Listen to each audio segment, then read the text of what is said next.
People love to talk about the wrong aspects of mental health, that oh, you got this anxiety disorder, you have this concentration issue, you have ADHD, you have OCD and everything, but no one really spoke about how to develop robust mental health on a regular before you break down. They've got the finances, the car, the family, everything, but internally they're so unhappy. What homeopathy does is it reestablishes homeostasis, right? So when you reestablish homeostasis, you basically are shifting the body chemistry internally, and that leads to a lot of your hormonal fluctuations occurring, cortisol level dropping, your correct hormones coming up on top. So when that happens, your mind automatically shifts from the survival mode into the healthy thriving mode, and for an interim period you will find that your patients start to adapt. I have seen for a fact that patients have started thinking differently because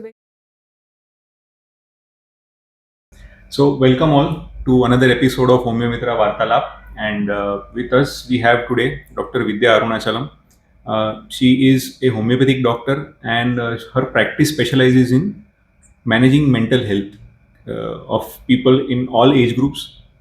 So, before we start, Dr. Vidya, if you could just tell us something about yourself, about the work you have been doing, how long have you been practicing? What is the kind of practice that you have? Okay, hi Dr. K. Thank you for having me. So I've been practicing classical homeopathy for about 12 odd years now. I did my master's in medicine, but as you know, when we were doing our master's program, also there was a lot of weightage that was given to mental health along with the physical health. So how your mind, the state of your mind, the difficulties that you went through precipitated on the body. And then once I started to practice, I started to find the same thing that happened, where all my patients were going through some sort of struggle, and eventually you could make out the connection between the mental conflict going on and how it precipitated in the body. The second thing I think when we do our cases is we talk to the patient right from childhood to their till whenever they have come. And on paper, they're fantastic human beings, right? They have achieved so much, they've gone through so much. They've got the finances, the car, the family, everything, but internally they're so unhappy. And I think that's the one thing that's always stood out to me. I always found that, no matter what happened, that people were still that little bit upset. And whenever you spoke to them, people sort of had this thing that, stress is part of life. It is what it is. You can't help it. And everybody sort of lived with this constant understanding that I'm always going to be semi uncomfortable throughout my life. And obviously, that precipitated at some point. Either it was a transference of that stress to somebody else in the environment, or it was something that it went into the body. So that is when I started to genuinely start asking the question, is there an actual solution to this? Is it something that you just have to, sort of reconcile with that, okay, life aisa hi hota hai? Or is there a genuine pattern? And I think that kind of cascaded into me studying about the mind body correlation with far more interest, a little bit more intricately, and then starting to understand the mind from the perspective of how the body functions. In the sense, we understand the body functioning in a very systematic, structured manner. It goes in a rhythm, there is a flow to it, there's always a cause and effect. Whereas when it came to the mind, people sort of just let it go and say that, oh, it's like a monster on its own and it has its own wrath, that I'm under its control and I'm not the master. And that is where I wanted to really start understanding whether this is true. That, do we not have control over the mind, or is there a way that you can understand it and then start using its power to help you out, formulate a proper structure so that you can do whatever it is you want and also get to enjoy it. So that was the entire purpose, and then it's kind of now gone into something that I practice on a regular basis along with regular homeopathy. So now that we are about to start the podcast, my question is, why are we discussing mental health in the first place? Well, one of the things is it's come much more into highlight post COVID. I think everybody has understood the weightage of mental health, how much it factors into your day to day. People are starting to understand that until and unless you have a robust mental health, you're really not going to be able to do anything, right? And I think our generation has gotten the brunt of it in the sense that we have enough awareness that we're able to point out that something is wrong. We also have a far superior intellectual demand as far as work is concerned and how we turn up in society is concerned.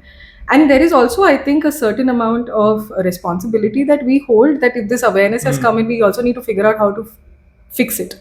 And the difficulty that I had with it is people love to talk about the wrong aspects of mental health, that oh, you got this anxiety disorder, you have this concentration issue, you have ADHD, you have OCD, and everything. But no one really spoke about how to develop robust mental health on a regular before you break down, right? And that was the contrast that came up, because during COVID, another thing also started happening is people started to pay a lot of attention to their physical health, right? Nutrition came up as a very big factor, where people started to understand how to break down your nutrition, concentrate more on proteins, healthy fats, bring down the carbs, start building body. Strength training became such an important thing, which up to that point no one really paid attention to. So there was a lot of sense of like digestible structure as far as physical health was concerned, but mental health started to cascade into something that was really chaotic, because there was so much information that sort of vomited itself out onto the internet, and so many people kind of became experts. People who genuinely were academicians of mental health also came up, but there were so many other people who were talking about their experiences, and it just became like this conundrum. There's so much information, but how do you structure it and how do you actually utilize it? So then obviously that started to also impact not only me, but then I started to see it affecting my patients. And then I had to come up with something, or at least start working on an aspect where you can break it down into very simplistic steps, which is which are something that you can incorporate in today's life. It always felt like there was this big gap where people with good mental health were people who did not have your 9 to 5 jobs, who did not have the normal family structures that you would see in a day to day person. So they had the liberty and the resources to enjoy life in a very different manner. Whereas if you talk about the common man, they're not, they sort of said that this is not a possibility for me. So bridging that gap started to become a bit of a challenge, but at the same time it was a necessity, because you can't just give up and say, okay, no, now I will be mildly unhealthy throughout my life and it's all right. So I think that is where I felt it was important to start addressing this and start to at least ask questions. Is it possible for me to change my life in bits and pieces, understand my mind in a different manner, approach things in a different manner, so that it starts to become less burdensome for me, and allow me to restructure my life in a way that works for me, as opposed to me just fighting with it on a day to day basis. Okay, so आज के दिन मैं कैसे तो भी निकाल देता हूँ, and then I'll see tomorrow morning whether I'm surviving it or not. That was the main purpose of starting to look at this area. And the other thing that I've noticed is you have been doing a lot of workshops in the corporate sector, particularly going to companies, orienting the people who are working there about mental health. Yes. So it has always been my curiosity, and if you can take some time to understand corporate mental health, especially in the current scenario where, if you know, recently there was this 90-hour work week thing, 70-hour work week thing. Yes. There was so much of chaotic conversation going around it, but I am not very sure how much of a conversation there was from point of view of mental health. Meaning, my understanding is that someone can work this much, the other person cannot work this much. So how do we look at this from a mental health professional's point of view? Correct. So see, again, the one thing is like corporate structure works very predominantly on the outcome, right? What can you give me in this particular time and amount of resources that I have? What is the outcome of this? And that becomes a very mathematical approach, whereas health is not mathematical. It is very much a qualitative thing, right? So people do need to start understanding this again, that yes, there are certain things that you can achieve. The question is whether it is you need to achieve it, because working a particular number of hours doesn't necessarily always equate to you being able to produce a proper quality result. And the second thing is, again, what works for one person needn't necessarily work for another. And the third thing is, if you're looking at it in a very myopic view of only one aspect of your life, where you're talking only about work, then yes, it is feasible. But if you're talking about the fact that work is one aspect of your life, it's one quadrant, and then you have your work life, you have your personal life, that is your family life, you have your social life, and then you have your own part, which is just you.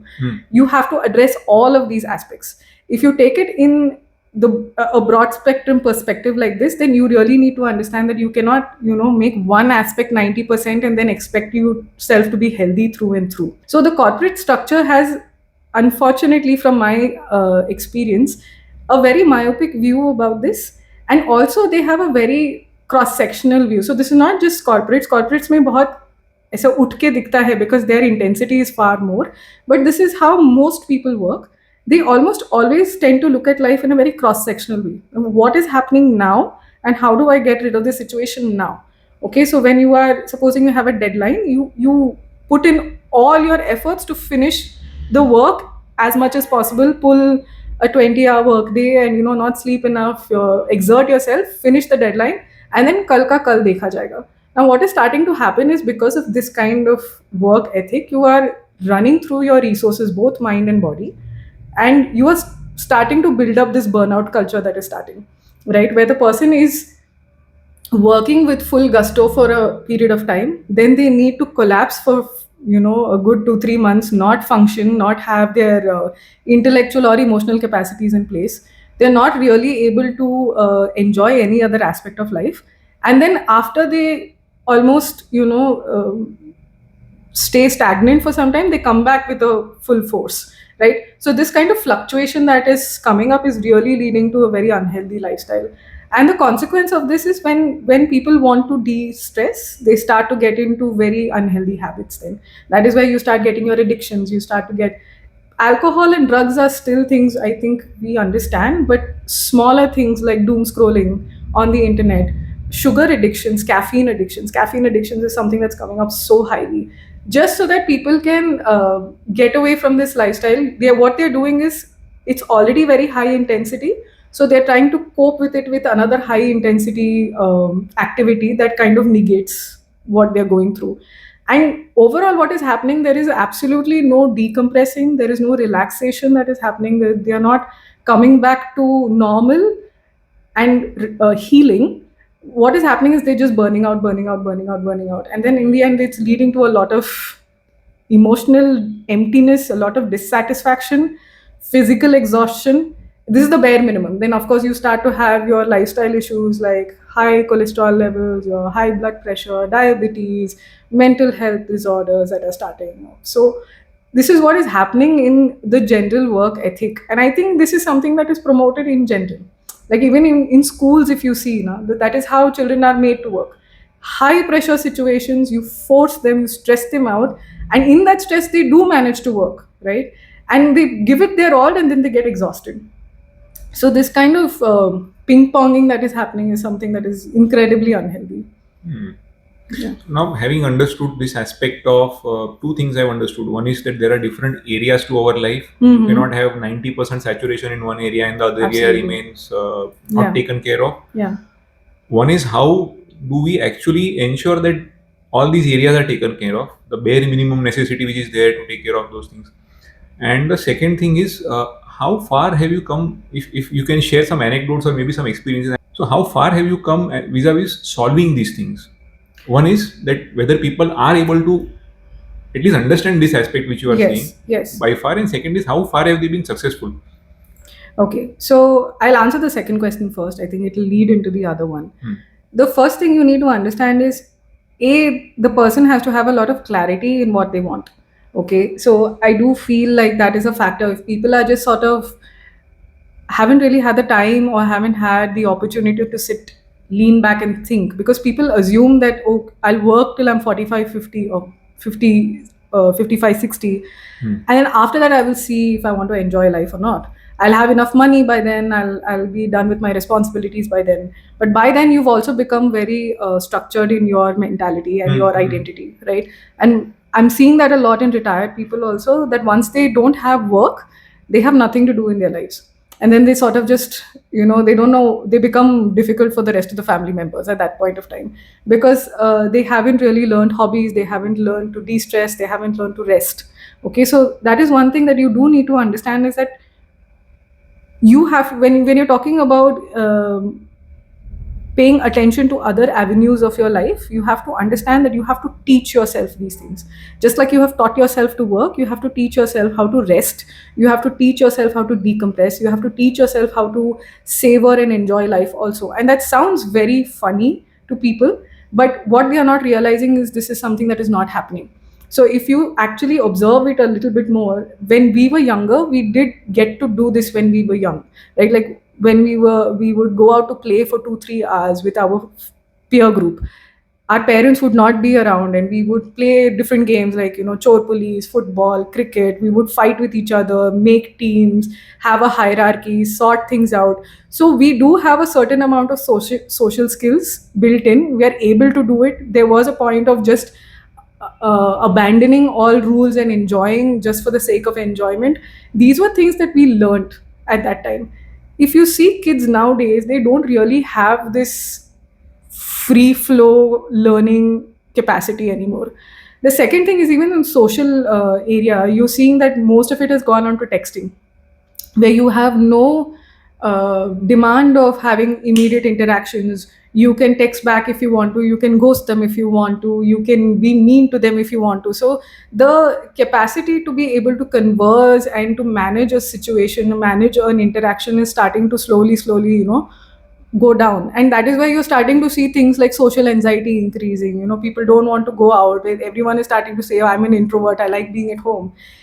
A lot of it may not necessarily be an identity issue as much as it is you losing touch with interaction because you are not engaging in it anymore, right? So people have to be very clear that to be healthy, you have to have all avenues of your life. So just like in nutrition, you have to drink water, you have to have proteins, you have to have your micronutrients as well. You cannot skimp on any one of them and say, okay, at least I'm bulking up on protein, so the rest of it my body should take care of. That's not going to happen. So on a mental health plane also, you have to be very clear that social interaction is a very necessary aspect. Okay, you may not need to have 50 friends, but at least you need to have that kind of experience where you're bonding with people, you are learning to talk to them, and as you speak with them, you learn to emotionally regulate, you learn to articulate what it is you want to say.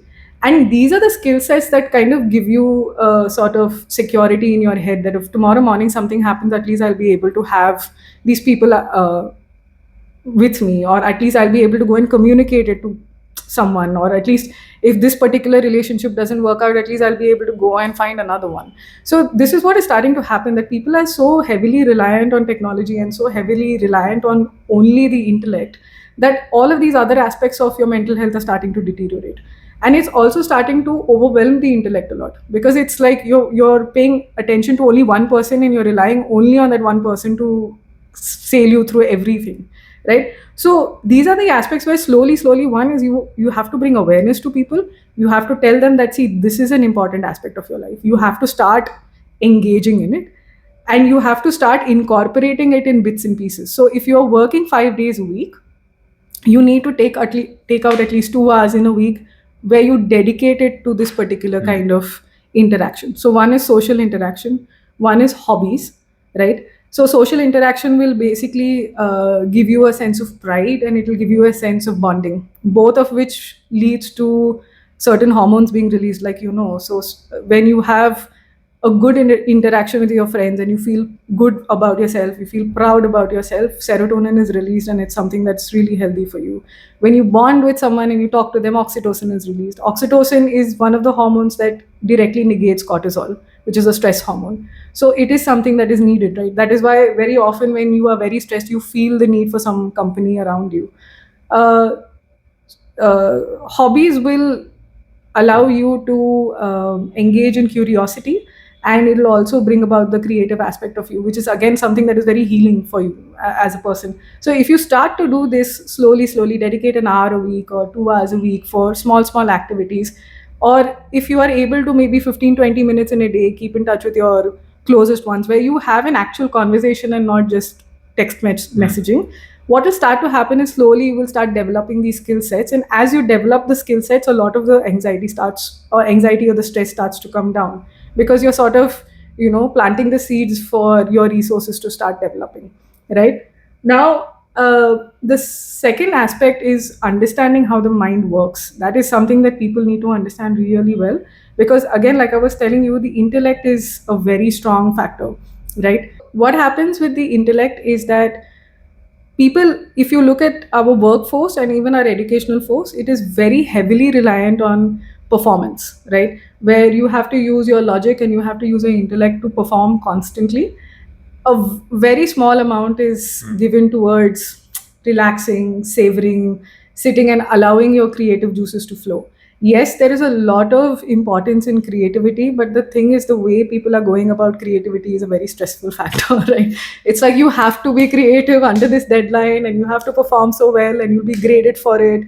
And unfortunately, when you are putting that kind of pressure on a person, the brain, one is, if it is moderate level of stress, it just kind of becomes overloaded. Right? It's like your computer that starts to overheat after a point, and then it starts to slow down in its processing. Right? That's basically what happens to a lot of people. So towards the end of the day, you start to get a little fried, you start to lose your temper, you start to, you know, in the morning you get up and you say 100% I will not eat junk, but by the end of the day you're saying maybe a packet of chips looks good, because your brain has gone to that level where it is just frustrated. The second thing is, if you stress the person out a little bit more, what will start happening is they shift from this to into a fight and flight mode, into the survival mode, right? And that is a far worse situation, because when you are in survival mode, what your mind is interested in doing is only getting out of that situation. So that is where people really fall back on their quality, because they just want to finish off the work as fast as possible. The second thing is, the association with that job starts becoming negative. So every time I want to work, I only look at it as stress and I want to get rid of it as fast as possible. So that is where you start to see the habits of procrastinating coming up, where you just don't want to do the thing that you are expected to do, right? So this is where you need to start understanding that you can't, like, you flog a horse to run, it's only going to work to a certain amount. After a point, the horse is either going to rebel, where you start procrastinating, you start distracting yourself with the phone, video games, dating apps is a huge distraction now, or you just collapse, where you go into this freeze response where you're not able to function anymore, you become discombobulated. So this is one thing I do feel like people need to start understanding, that this adrenaline driven work culture that has come, and you have to do more, perform more, go for it, do that, it's starting to wear people down, and I don't think it is going to be feasible in the long run anymore. So now what I gather from this is that people have forgotten where to stop. It seems like people are always on the go mode. I don't know whether we can classify them as always in that fight or flight situation. Yeah. They want to board a train as soon as possible. Everyone is in a hurry. Yeah. I've seen road rages happening right, left, and Oh my goodness, yes. center. I've seen. See, as children, we used to play in the गली में खेलते थे हम लोग. Whatever जो जैसे भी मिलता था खेलते थे, वो दीवार चढ़ते थे, whatever we used to do. But we never, I mean, we had our quarrels, but we were never so short-tempered and so, I don't know how to use this word, but intolerant. We were never that intolerant of things, and we were fine. I mean, ये नहीं हुआ तो भी ठीक है, हुआ तो भी ठीक है, कल को हुआ तो भी ठीक है. Correct, yeah. अभी तो ऐसा है कि I wanted it yesterday. Why are you doing it today? Yeah, people really need to understand, like you're saying, now the urgency of the situation kind of needs to dial back. That there's nothing, very little bit in life, unless you're working in the ER, that requires this level of urgency. The second thing is also somewhere down the line recognizing that this methodology is actually not working anymore, where you need to dial back and really start delegating tasks in a correct manner. And third is being practical about, see, okay, talking about work and in an office and with other people is a secondary thing. Even as a human being yourself, right? Like, you need to be a little bit more practical about what works in your life and what doesn't. You know for a fact that if you keep procrastinating and waiting to the last minute and putting yourself under that pressure, it's not going to help you, right? And there is so much of resistance towards incorporating new avenues in one person's life. Like, for example, when many times, so I get a lot of male patients, right? I don't mean to sound sexist, but then this is something that I'm seeing through my practice a lot more, where they are very work driven. They are very, very target oriented. So even if you ask them that, why don't you rest a little bit, if they say, okay, I will rest for 8 hours, I will sleep for 8 hours, and then I will meditate for 15 minutes, and then I will do this, I say, you're not getting the point of relaxing at all. You're still extremely driven. And people need to start understanding that this is purely because the other avenue of enjoyment has not been introduced to this person, right? And somewhere this alters the brain chemistry. So if you are a person who is purely driven by dopamine and adrenaline, you are going to keep seeking it time in and time again. So you are basically exercising only one muscle and only strengthening that one muscle. And then, for example, when we speak to our patients with poor posture, right, the front of our body is far stronger than the back. So you have a tendency to lean forward, right? And that is what is essentially happening. So we are only making the intellect strong. So we are only leaning towards intellectual. Using our frontal lobe to. Exactly. So we are only leaning towards intellectual activities to help us in every avenue, right? What we ideally should be doing is giving it a break and then start strengthening the back muscles. Okay, and that's something that's people are bored to do, right? If you tell a person like you need to go and exercise your back so that it doesn't hurt anymore, no one really wants to do that because it's natural and it is easy for you to incline in a particular manner. Correct. Right? So explaining this to them is very important, because somewhere down the line this is going to, too much of a good thing is also bad. So only utilizing your intellect and relying predominantly on it is going to backfire, and you can see it happening. Right? You can see that burnout is one of the main things. Like, people have come up with these new terms called as decision fatigue, where they just keep going through so many decisions in a Correct. day that they're not able to do any more intellectual activities towards the end of the evening. So you do need to start seeing that, okay, your intellect has developed a lot, right? And a lot of the a lot of the solutions are also based on reducing the intellectual activities. What you want to do is to stop paying attention to this and start paying attention to the different other areas of your brain. So once they start functioning, your intellect can calm down, get its space, get its rest, and also the other aspects of your body start to become a little bit more strengthened. In our pre-podcast talk, I recall you were talking about different activities to activate those areas of the brain. Can you just put some light on those activities? Yeah. So the first thing is, it's activity plus the intentionality of the activity. Okay. Right? So one of the main things that you want to do is to find some kind of motor skill that does not require a lot, which is a very repetitive action. Okay, so something like gardening, something like coloring. Earlier on, when our grandmothers and all of them would work in the kitchen, they would knead dough for long periods of time. Like, even before that, people who would go and farm outside, cutting the grass or doing some kind of repetitive hand activity is something that takes the focus away from your immediate processing. Right? And it puts you into a semi-meditative zone almost. So what happens when you do this is that one is repeated hand movements lead to the release of oxytocin. So there is a lot of relaxing, there's a lot of happiness, there's a lot of soothing that occurs when you do this. The second thing that happens is that because you are not directly using your frontal lobe, it gets a lot of space to process things that have happened throughout the day. So essentially what you're seeing is an overload of the frontal lobe, whereas people are not getting enough time to process the traumatic events that they've undergone. Traumatic, semi-traumatic events. When you start to do this, what will end up happening is that your frontal lobe actually gets a little bit of time to sit and process these incidences that have occurred. And it frees up space. So you will find that you automatically de-stress and you become calmer, right? If you do not do this, if you do not find space to do this, it will start doing it in your sleep. And that is why people start to complain about disturbed sleep, heightened activity, heightened thoughts in the bedtime, because that is the time where your frontal lobe has enough time to sit and go through and work through whatever has happened throughout the day. And one of the ways it processes it is through dreams. So people speak about a lot of uncomfortable dreams or very vivid dreams in the night. So instead of distracting yourself by even more intellectual activity, which by scrolling or playing a video game or texting, which is again very focused, you want to do something that is very mechanical. So that is something that can really help out. And easiest, another way which you can incorporate this, which is easy for you also, is to exercise.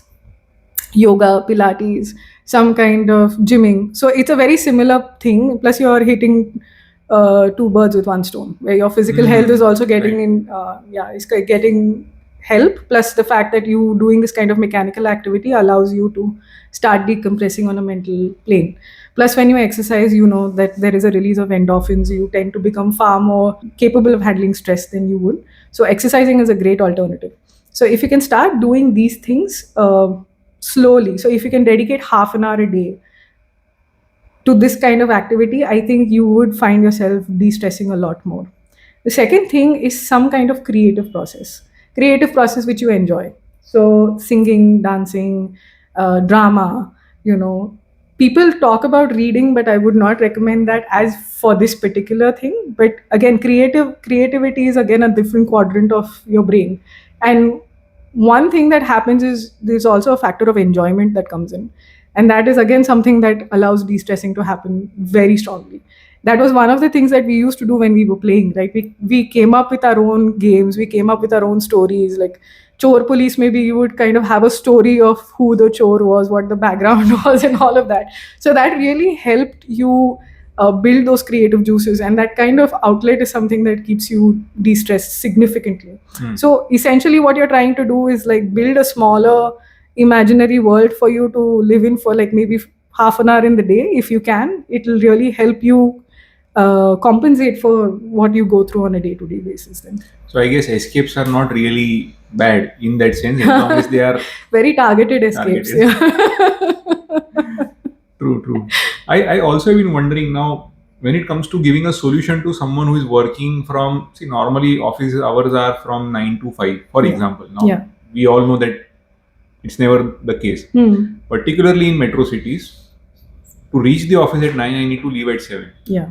And 5 is never 5. It goes to 7, 8, 9, whatever. By the Correct. time I am home, I'm talking from a patient's perspective. By the time I'm home, I'm so exhausted. I have my food, maybe scroll for some time and either doze off or maybe also get into some unhealthy habits like drinking, smoking, Yeah. who knows? Yeah. Or even late night. Okay, fine, I've had such a hard and long day. I'll go out with my friends, hang around till maybe 12:31 and then come back. Maybe do that kind of thing on a weekend. So by the time it is Monday, you get those Monday blues. Yeah. I don't really find any practical solution to, because I have myself struggled with telling this to patients and how to deal with this. I really don't find any practical solution to this.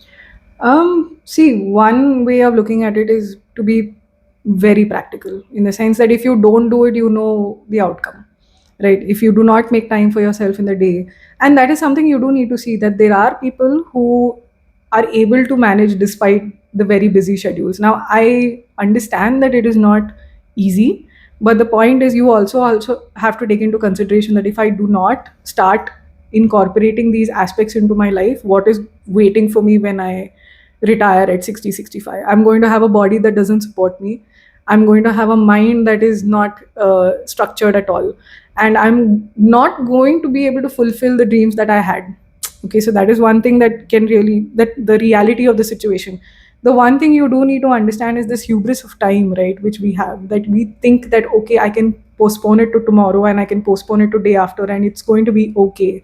But that is something that is never, that is the one aspect I feel humanity is genuinely deluded about. You don't have time. Okay, you really don't. The more you wait, the worse it's going to get for you. So one is to bite that very bitter pill and say that this is something that is my responsibility. It is my life, it is my responsibility. I have to take it on.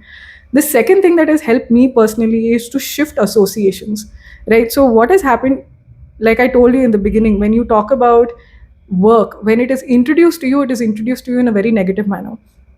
It's almost always introduced to you with a lot of stress or fear, that if you don't do this, I will give you one, or that some kind of threat that is given. Or the second thing is this immense amount of shame that is put on, that if you do not work this so many number of hours, that means you are a lazy person, you don't know whatever it is. So whenever you are associating with responsibilities, it is almost always a negative association. It is like, I either get to have fun or I have to work, right? Whereas if you actually understand what is boring is something you are not good at doing. Okay, the moment you become good at something, it starts to become enjoyable. Now, if in the medical background, I'm sure none of us like to study in the beginning. None of us like to. But as you got into it, and as your brain started to understand what it is that you wanted, there is a pattern in which you have to study in medicine, right? There's a very typical flowchart kind of pattern that this happens, and then it cascades into this, and this is the result that you get, and this is the symptom that you get. The moment your brain comes to know this is what you want, it becomes easier for you to study. The moment it becomes easier, it becomes interesting, and that is when it gets good. Okay, now this is the rule for anything in life. So if you want to pick up meditation, I think the moment, you must know this as a doctor, the moment you suggest meditation to a patient, 99% will roll their eyes at you and go, I'm not a person who can meditate. I can't keep quiet for even 1 minute. That's because when you are introducing it to them, you're introducing it with the concept that, see, your brain loves to think free flow. Okay, now you have to restrict it to only one particular thought or one particular sound and control it. The moment you introduce that sense of control and restriction, a person will reject the idea. But when you start selling it from the perspective of freedom, that when you learn how to meditate, you allow yourself the freedom of concentration. You learn to concentrate on what you want, and you don't get bothered by things outside of you. You learn to decompress anywhere and anytime that you can. And that allows you to master situations in a much better way. It allows you to keep a hold in areas which would have otherwise brought an imbalance to you. If you sell it in that perspective, a person is more likely to embrace it. So that is where you need to start understanding that these avenues of life cannot be taught to you from a perspective of how academics was taught to us. It needs to be fun, right? If you don't introduce that element, fun and reward, that you're going to benefit a lot from doing these things, and it is not as difficult as you think. And the last is, start small, take baby steps, and then build. So if a person does absolutely nothing, telling them to chalk out 2 hours in a day is going to be impossible. Start with 15 minutes. Start with 15 minutes consistently for 2 months, and ask them to come back and tell you how they have benefited from it. And take positive feedback. Like, sometimes genuinely something that you tell them doesn't work, right? Meditation is not everybody's cup of tea, and that's fine. I agree. Right? So when they come back and genuinely tell you, doctor, this is not something that I enjoy, then you need to think of another avenue or another alternative for them. But if you tell them 15 minutes in the day, try and let me know how it goes, right? Where you don't take a moral high ground and then shame them saying, हाँ तुम इतना भी नहीं करोगे अपने health के लिए, then, but with a sense of compassion, telling them that I understand what it is, but if you can do this, you will benefit from it, and it will give you the freedom that you are looking for. Because that's what everybody is struggling with, right? They're restricted by their jobs, they're restricted by their families, they're restricted by their social responsibilities, and you're giving them one more restriction now, right? So the way you talk to them also needs to really change, and you really need to sell it from that perspective that I'm trying to show you to how to become the master of your life at this given juncture. And if you're able to master it, what lands up happening is you get the freedom to start interacting it the way you want to interact, right? But that initial discomfort is always there, right? And that is something you need to tell people, that initially it will be annoying, it will be boring, but it gets better from then onwards. So I think speaking to them in this particular manner might invite them to at least start trying to get into certain avenues. I can now relate to my experience of starting Vartalap, this podcast. It was a struggle. It was a genuine struggle. At least coming to this setup that we have right now, it has taken me 2 to 3 months. Yeah. I have had sleepless nights. I have had problems, then a solution, but then solution worked. Now it did not work later. Correct. And like you said, then I started taking one problem at a time. Then I started liking it, and now this is no longer a stressful activity for me. Yeah. Probably the same way is true for all the other work that we do. Now this also is our work, like you said, that ensuring that we have good mental and physical health is also part of our work. It is no separate from what work we do to earn money. In fact, even those things, right? Like, if you can start to, the major thing is, if you consider, and this is again another bitter pill to swallow, if you consider yourself a victim to whatever circumstance you are in, there is a kind of weird complacency and comfort that comes in that. Like, what can I do? This is how my life is. So you don't really take responsibility for it. But the thing people don't understand is responsibility genuinely becomes your privilege. because it gives you everything that you want, right? If you become responsible with your finances, you get to spend money where you want to. You become responsible with your health, then it gives you the kind of immunity that you want to. And then discipline then becomes your flex, right? Instead of you thinking of responsibility as being a burden, because unfortunately that's the thing, people have constantly been, even, I mean, you also need to think of it. The first thing that, if you don't land up doing something like taking out the trash or not paying your bill, the first thing that is a, what, you didn't do it, how can you be this irresponsible, right? Like that tone itself is so jarring to so many people. But that's why you need to start flipping the script, and this is where I think your smartness comes into play. You're living life only for yourself, and I think the faster you agree to this, the better for you.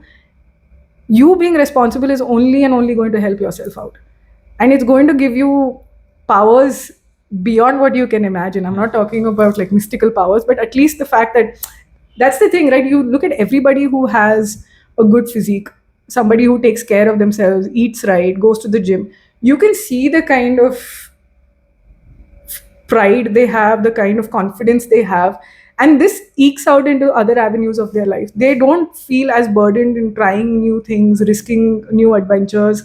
They are very open because they have proved to themselves that they can hold their stance and achieve something that they set themselves out to achieve, right? Even at work, somewhere down the line, if you are an employee, you are working because someone is standing on your head. You're not achieving anything because you feel like doing it.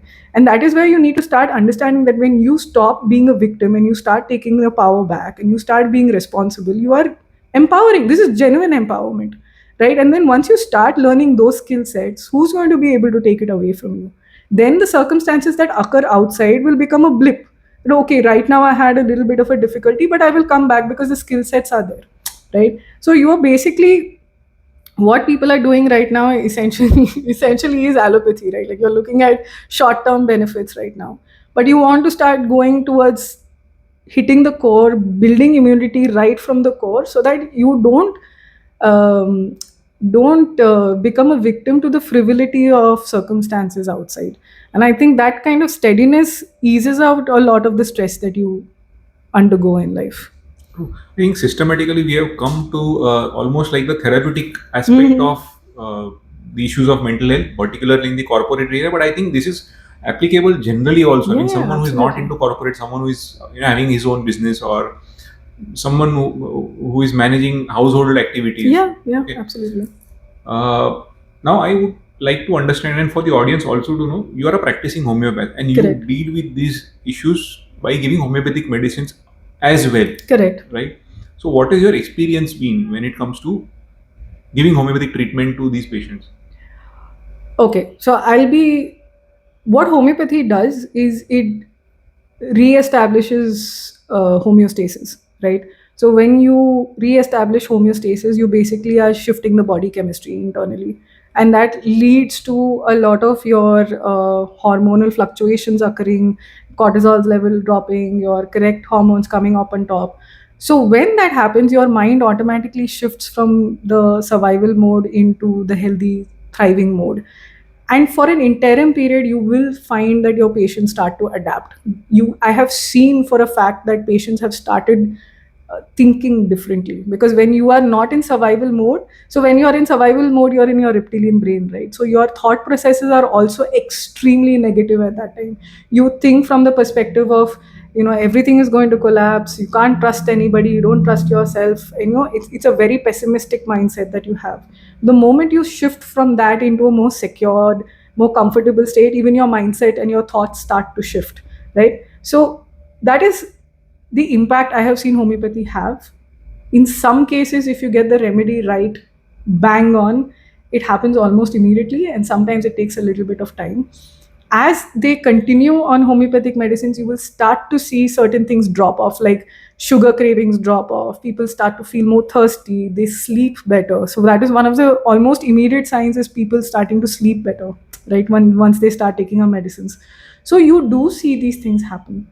But I will say there are two factors that are there. One is, if the immediate environment of the person is not good, if they feel continuously in danger, like if the person is struggling with their finances and they don't know how rent is going to be paid by the end of the month, our medicines then act very poorly, because that becomes a maintaining factor. It keeps you in that state of constant stress, and logically you cannot let go and say, okay, it doesn't matter if I get evicted also, it's fine. People tend to remain in that. So that's where you probably need to become more aggressive with your dosage and your frequency of repetition. The second thing is, if patients, and this is where free will comes in, if the patient is adamant that what they are doing is right and they don't need to shift, and they will not, a lot, and this happens a lot in the older age group, where they have sort of mentally decided that I have sacrificed my entire life for my family, for my job, for, I will not change anymore. Now the environment has to adjust to me.